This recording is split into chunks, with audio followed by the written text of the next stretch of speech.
Back with another episode of the Taurus TCP Ammo Quest, wherein I am trying to find an appropriate defensive round for the little Taurus TCP pistol. And today we're looking at the HPR Hyperclean.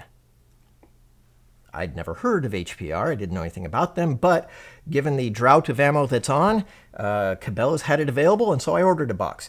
So HPR, they're a new company.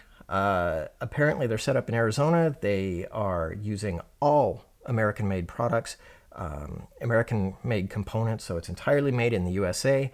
And this is going to be my first opportunity to put a XTP round to the test. So we're going to fire these rounds into the clear ballistics gel and report back on the results.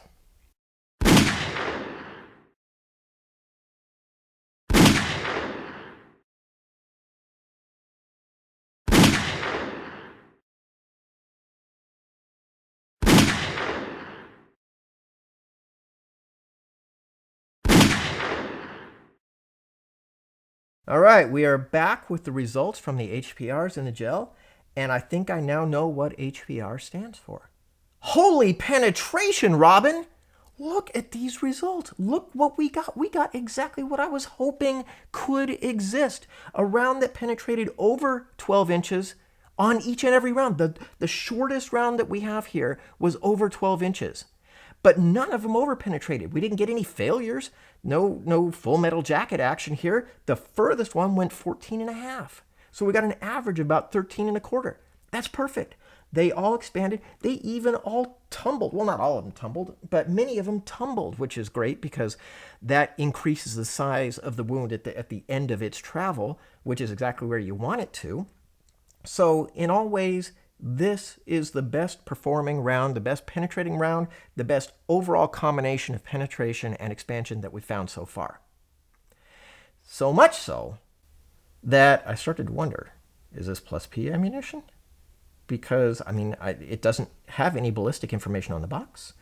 I went on the website to look it up. It even has a little, quick scan code on there. It says scan it for ballistic data. I scanned it and the page came up, page not found. And so I searched through the rest of their site. I could not find any reference to this ammunition. So I contacted the company. I said, what is the deal? And they assure me it is not plus P. This is normal, standard SAAMI pressure ammo.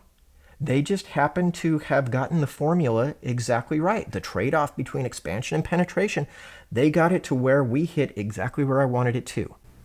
The HPRs exhibited excellent penetration. The shortest one stopped at 12 and an eighth. The next one was at 12 and a half. And then the next one was 13 inches. We had one go to 14 inches. And the furthest one went to 14 and a half inches, giving a 5-shot average of 13 and a quarter inches.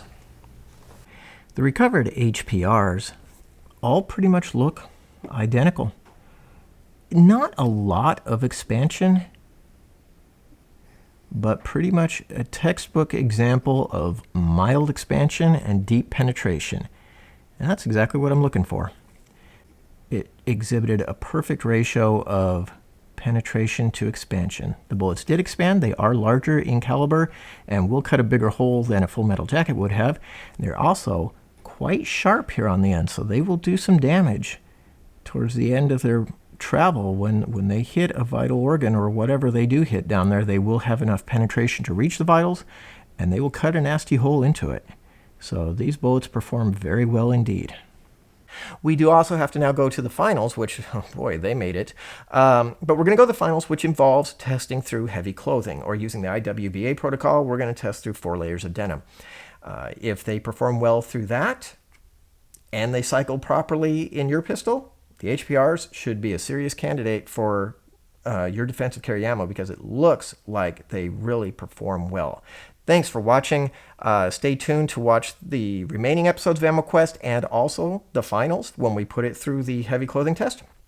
And also head on over to the blog and check out the articles and reviews there.